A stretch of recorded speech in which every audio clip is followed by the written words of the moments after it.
Hello everyone, judiciary by PW के platform पर आप सभी का स्वागत है। I am Apoorva Purohit. आप सभी लोगों ने सुना होगा कि सैफ अली खान के पास है 15,000 करोड़ की प्रॉपर्टी है। लेकिन उसके बाद में आपने ये भी सुना होगा कि मध्य प्रदेश हाई कोर्ट ने ये सारी की सारी प्रॉपर्टी को एनिमी प्रॉपर्टी घोषित कर दी, यानी कि सरकार की प्रॉपर्टी में अब ये आ चुका है, एसिमिलेट हो चुका है। लेकिन इसी पूरे के पूरे मुद्दे में सुप्रीम कोर्ट का एक रिसेंट डेवलपमेंट होता है, जहां पे मध्य प्रदेश हाई कोर्ट के जजमेंट के ऊपर एक स्टे लगा दिया जाता है।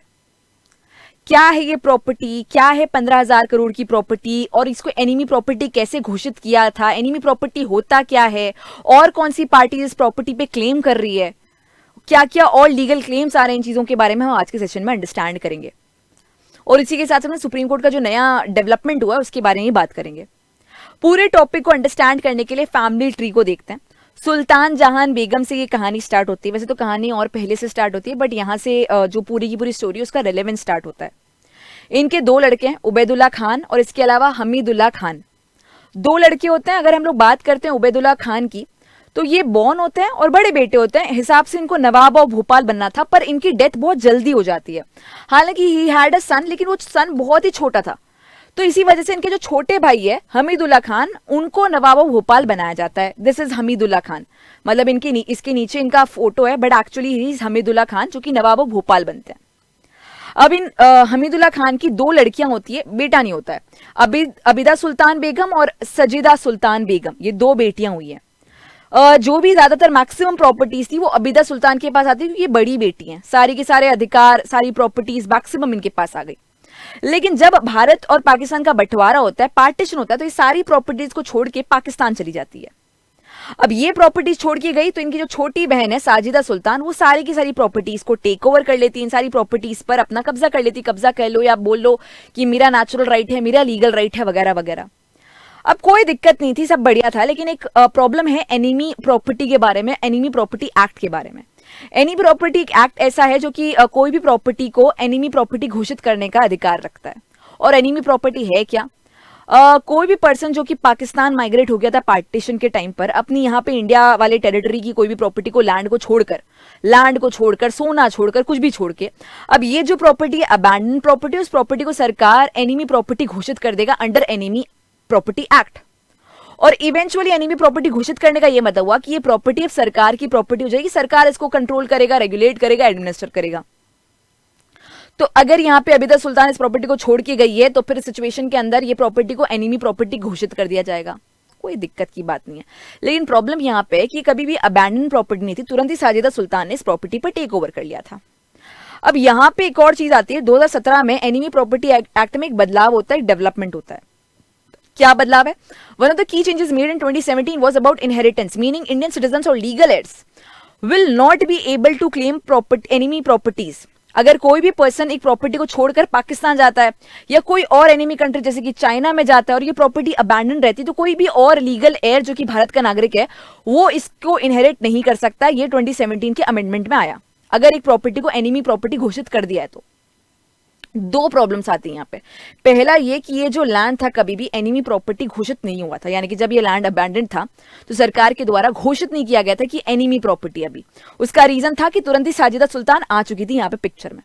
अच्छा, साजिदा सुल्तान कौन है? ये सैफ अली खान की दादी जी हैं।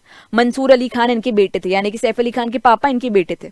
तो ये पूरा की पूरा कॉन्टेक्स्ट है। एनीवे, तो 2017 के अमेंडमेंट में प्रॉब्लम ये है कि आप ये कह रहे हो कि जो प्रॉपर्टी एनिमी प्रॉपर्टी घोषित कर रखी है, उस प्रॉपर्टी पर कोई भी और पर्सन आके क्लेम नहीं कर पाएगा। लेकिन ये जो लैंड था, कभी भी 15,000 करोड़ की जो प्रॉपर्टी थी, उसको कभी भी एनिमी प्रॉपर्टी सरकार के द्वारा घोषित नहीं किया गया था। घोषित करने से पहले ही जो साजिदा सुल्तान है वो आके रहने लग गई थी। दूसरा एक प्रॉब्लम ये भी खड़ा होता है कि 2017 का जो अमेंडमेंट एक्ट है, ये रेट्रोस्पेक्टिवली अप्लाई होगा क्या? काफी लोग कहेंगे मैम रेट्रोस्पेक्टिवली तो लॉ अप्लाई हो ही नहीं सकता है, लेकिन ये प्रॉपर्टी लॉ है, सिविल लॉ काफी बार रेट्रोस्पेक्टिवली अप्लाई होते भी हैं। एक एग्जांपल है 2005 का हिंदू सक्सेशन एक्ट का अमेंडमेंट, जहां पे डॉटर्स को राइट टू प्रॉपर्टी मिलता है। इस पर्टिकुलर लॉ को हमने रेट्रोस्पेक्टिवली अप्लाई किया है, यानी कि बहुत ही पुराने मामलों में भी हम लोगों ने 2005 के अमेंडमेंट के माध्यम से बूढ़ी महिलाओं को भी, वृद्ध महिलाओं को भी राइट टू प्रॉपर्टी के हिसाब से, मतलब 2005 के अमेंडमेंट के हिसाब से हिस्सा दिया है। तो यानी कि प्रॉपर्टी लॉज में रेट्रोस्पेक्टिव एप्लीकेशन पॉसिबल है। हालांकि डिस्क्रिशन रहता है, जुडिशियल डिस्क्रिशन भी रहता है, पार्लियामेंट्रियन डिस्क्रिशन भी रहता है। तो ये सारे इश्यूज है कि इसका रेट्रोस्पेक्टिव एप्लीकेशन होगा या नहीं होगा। दूसरा डिस्प्यूट ये है कि ये लैंड कभी भी एनिमी प्रॉपर्टी घोषित नहीं हुआ था, तो एनिमी प्रॉपर्टी एक्ट इस पे अप्लाई होना चाहिए या नहीं होना चाहिए। तो ये तो पूरा की पूरा विवाद हुआ। अब मैंने ये कहानी क्यों बताई थी कि उबैदुल्ला खान की मृत्यु हो गई थी, इनका एक बेटा था लेकिन नवाब इनको बनाया गया था। अब उबैदुल्ला खान के जो डिसेंडेंट्स हैं वो भी इस प्रॉपर्टी पर हिस्सा मांग रहे हैं कि पूरा हिस्सा नहीं पर कुछ हिस्सा तो हमारा भी बनता है, क्योंकि मेरे पिताजी जी, मेरी पिताजी तो नहीं, जो डिसेंडेंट है, हमारे जो भी पर दादाजी थे उनकी मृत्यु हुई थी तो हमारे पास कुछ प्रॉपर्टी आनी थी जो कि नहीं आई थी। मुस्लिम पर्सनल लॉ के हिसाब से हमें मिलनी चाहिए थी जो नहीं मिली थी, तो हमारा भी हिस्सा बनता है। अब यहाँ पे सैफ अली खान, शर्मिला टैगोर, इन सब के द्वारा कहा जा रहा है कि लिमिटेशन पीरियड अप्लाई हो जाना चाहिए आपके ऊपर, तो पर इनका कहना है कि नहीं मैं तो कब से लीगल बैटल लड़ रहा हूँ, बहुत साल हो चुके हैं, लिमिटेशन पीरियड मेरे ऊपर अप्लाई नहीं हो सकता, लिमिटेशन लॉ मेरे ऊपर अप्लाई नहीं हो सकता है।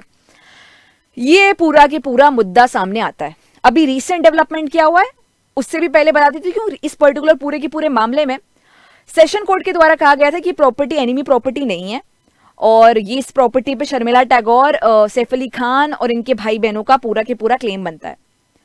मध्य प्रदेश हाई कोर्ट इस ऑर्डर को सेट असाइड करता है ट्रायल कोर्ट के, सेशन कोर्ट के पूरे के पूरे वर्डिक्ट को, और साथ में ये कहता है कि नहीं, ये जो प्रॉपर्टी एनिमी प्रॉपर्टी और सरकार की प्रॉपर्टी बनने वाली है। अब मध्य प्रदेश हाई कोर्ट यहाँ पे बहुत सारी और चीजों पे भी जजमेंट देता है। उबैदुल्ला खान के जो बेटे हैं ओमर अली, उनके बातों के लिए भी कुछ डिस्कशन करता है। तो ये पूरे के पूरे मामले को सुप्रीम कोर्ट ने मध्य प्रदेश हाई कोर्ट के जजमेंट को set aside as of now कर दिया है। तो प्रोबेबली सैफ अली खान को यहाँ पे कोई राहत मिलेगी, प्रोबेबली, हमें पता नहीं कि जब मामला स्टे किया है तो उसका मतलब ये नहीं कि जजमेंट आ चुका है, इसका मतलब केवल ये हुआ है कि अब सुप्रीम कोर्ट काफी सारी चीजों को कंसिडर करने के बाद में जजमेंट देगी। अभी प्रेजेंट जो केस है वो ओमर फारूक अली वर्सेस शर्मिला टैगोर का है। तो ओमर फारूक अली जो है उबैदुल्ला खान के डिसेंडेंट है, उन्होंने कहा है कि मुझे भी कुछ ना कुछ प्रॉपर्टी में हिस्सा मिलना चाहिए, तो उसे अंडरस्टैंड किया है, उसका कॉग्निजेंस लिया है।